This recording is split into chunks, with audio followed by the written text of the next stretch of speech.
પ્રયાગરાજ મહાકુંભમાં મુખ્ય 13 અખાડાઓના સાધુઓનું અમૃત સ્નાન મૌની અમાવસને લઈ કરોડો ભક્તોએ સંગમ તીર્થ પર સ્નાન કરી પુણ્યનું ભાથું બાંધ્યું. મહાકુંભમાં ત્રિવેણી સંગમ પર સ્નાન કરી રહેલા સાધુ સંતો અને ભક્તો પર હેલિકોપ્ટરથી પુષ્પવર્ષા. ભીડને કારણે અખાડાના સાધુએ પ્રતિકાત્મક રીતે સ્નાન કર્યું.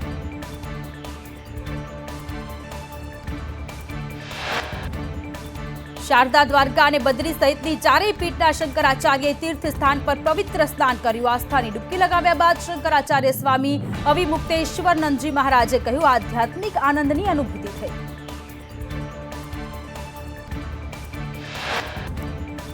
પ્રયાગરાજ મહાકુંભમાં વહેલી સવારે મચેલી ભાગદોડમાં 25થી વધુ લોકોના મોત. સંગમ તીર્થ પર સ્નાન કરવા જામેલી ભીડ બેકાબુ બનતા દુર્ઘટના બની. મહાકુંભની દુર્ઘટના અંગે વડાપ્રધાન મોદીએ દુઃખ વ્યક્ત કર્યું. પીએમ મોદીએ કહ્યું કે જેમણે પરિજનો ખોયા છે તેમના પ્રત્યે સંવેદના. ઘાયલો તુરંત સાજા થાય તે માટે પ્રાર્થના. વધુમાં વડાપ્રધાન મોદીએ કહ્યું કે કેન્દ્ર સરકાર યુપી સરકાર સાથે સતત સંપર્કમાં. દુર્ઘટનામાં કેટલાય પુણ્યાત્માઓને ગુમાવવાનું દુઃખદ છે.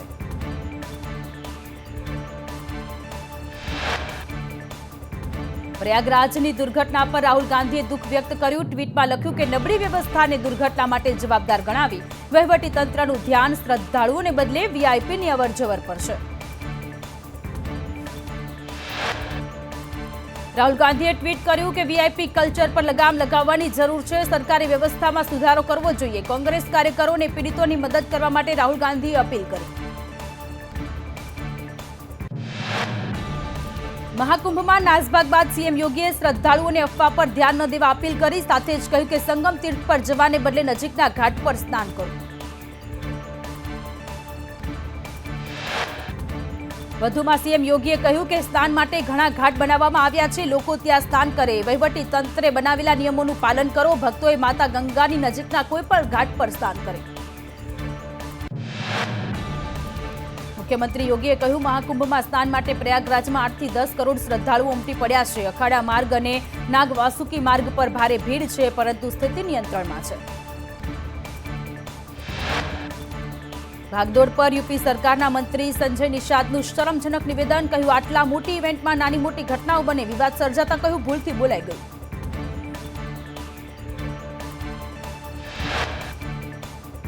પ્રયાગરાજ મહાકુંભમાં બનેલી દુર્ભાગ્યપૂર્ણ ઘટનામાં ભક્તોના મોત અત્યંત દુઃખદ. શોકગ્રસ્ત પરિવાર પ્રત્યે ઊંડી સંવેદના.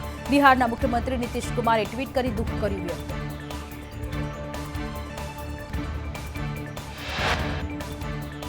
મહાકુંભમાં ભાગદોડ બાદ મૃત્યુના સમાચાર હૃદયદ્રાવક છે. ભગવાન મૃતકોના આત્માઓને તેમના ચરણોમાં સ્થાન આપે. આરજેડીના નેતા તેજસ્વી યાદવે મહાકુંભની દુર્ઘટના મુદ્દે દુઃખ વ્યક્ત કર્યું.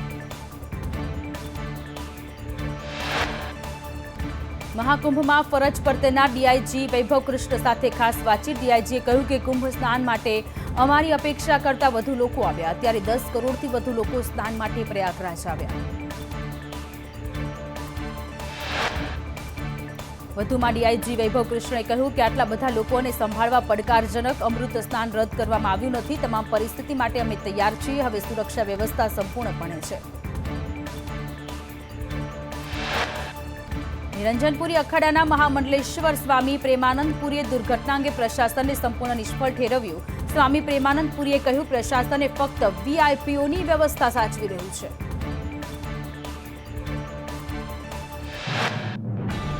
મહાકુંભમાં દુર્ઘટના વચ્ચે સ્નાન માટે ગયેલા ગુજરાતીઓ સલામત. ગાંધીનગરમાં સીએમની અધ્યક્ષતામાં મળેલી કેબિનેટની બેઠકમાં માહિતી અપાઈ. સરકારી બસમાં મહાકુંભમાં ગયેલા ગુજરાતીઓ સુરક્ષિત છે.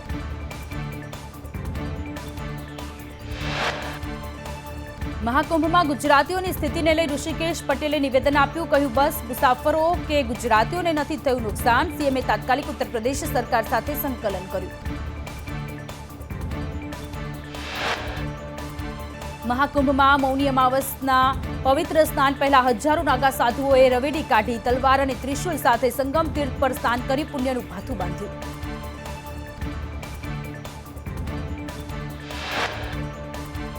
દિલ્હીના લોકો ભાજપની ડબલ એન્જિન સરકાર ઈચ્છે છે. વડાપ્રધાન મોદીનો દિલ્હીમાં ઝંઝાવતી ચૂંટણી પ્રચાર.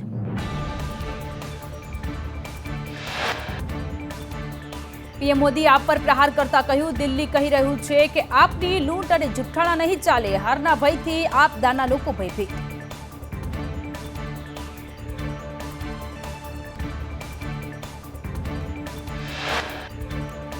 ઇસરોની યશ કલગીમાં વધુ એક મોરપિંચ ઉમેરાયું. ઉપગ્રહ NVS-02નું પ્રક્ષેપણ કરી અવકાશ સંસ્થાએ 100મા મિશન સાથે ઇતિહાસ રચ્યો.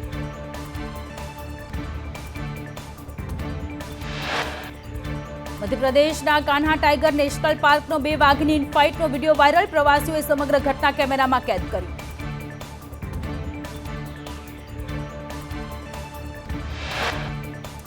દિલ્હીમાં પ્રજાસત્તાક પર્વની પરેડમાં સતત 3જા વર્ષે ગુજરાતનો ટેબ્લો પ્રથમ સ્થાને. એવોર્ડ વિતરણ સમારોહમાં ટ્રોફી એનાયત કરાશે. સુરતમાં હજીરાથી મગદલ્લા સુધી તાપી નદીમાં હોડી સ્પર્ધા. ભગવાનની આસ્થા સાથે જોડાયેલી છે હોડીની સ્પર્ધા. હોડી સ્પર્ધાનો અદ્ભુત અને આકાશી નજારો કેમેરામાં કેદ.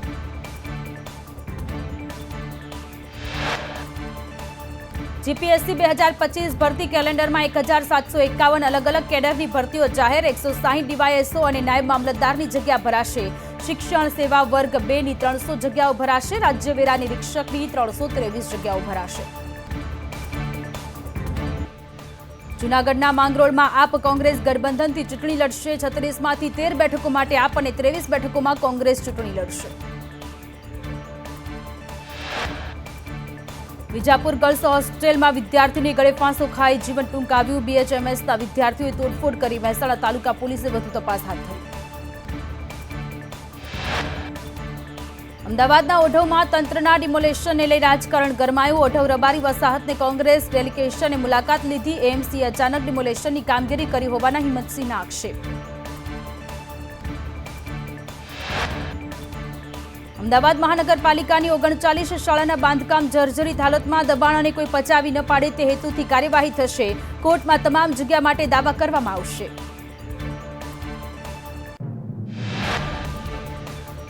રાજકોટ કોર્પોરેશને કેલેન્ડર છાપવા માટે 1.37 કરોડનો ખર્ચ કરવા મામલે રાજકારણ ગરમાયું. વિરોધ પક્ષના નેતા વશરામ સાગઠિયાએ કહ્યું, RMCમાં નાણાંનો અભાવ છે અને ખોટા ખર્ચ થઈ રહ્યા છે. વધુમાં સાગઠિયાએ કહ્યું કે સત્તાધીશો કરદાતાઓને દબાવીને ટેક્સના નામે ઉઘરાણી કરે છે, પરંતુ કેલેન્ડરમાં પોતાના પક્ષની જાહેરાતો થાય તે માટે કરોડોનો ધુમાડો કરે છે. પોતાની જાહેરાતો સિવાય બીજું કંઈ નથી.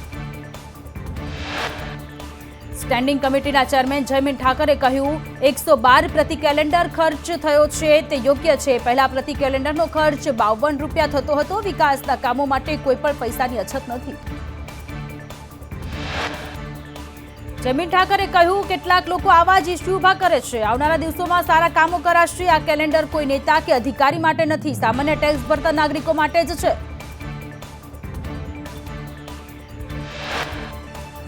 વાયરલ પત્ર મુદ્દે લોધિકા સહકારી સંઘના ચેરમેન નરેન્દ્રસિંહ જાડેજાની સ્પષ્ટતા. કહ્યું, લેટર ખોટો અને જુઠ્ઠાણાથી ભરેલો છે. વિરોધીઓ અને વિઘ્ન સંતોષીઓનું આ કામ છે. મારી સત્તાવાર નિમણૂક તારીખ 2 મે 2023 થઈ છે. લેટરમાં જિલ્લા ભાજપના પ્રભારી ધવલ દવે સામે 7 આંકડામાં વહીવટ કર્યાનો આક્ષેપ. નરેન્દ્રસિંહે કહ્યું કે હું નાનો માણસ છું, કર્મના સિદ્ધાંતમાં માનું છું. જેવા કર્મ કરો છો તેવું ભોગવો. એ કર્મના સિદ્ધાંતમાં વિશ્વાસ રાખું છું.